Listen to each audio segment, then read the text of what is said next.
Okay, there's going to be Dollar Generals, car dealerships, Mexican restaurants, and then there's going to be churches. That's sort of the snapshot of Butler County. And so doing ministry there, I have found to ask a different question.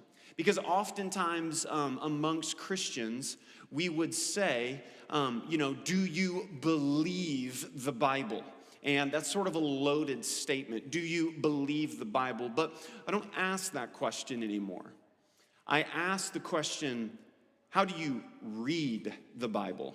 And those are two very different approaches. And so if I could, by way of illustration, set us up where we're going today.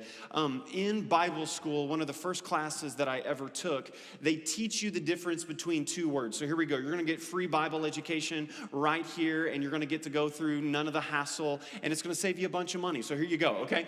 They teach you the difference between two words. The first word is exegesis. Exegesis. And that word literally means to draw out from. So think of a bucket in a well. Exegesis is to drop a bucket into a well and to get out what is in the well, okay? The second word is eisegesis. Eisegesis, which means to put into or to lead into. So if it was eisegesis, you put something in the bucket and you put it down into the well.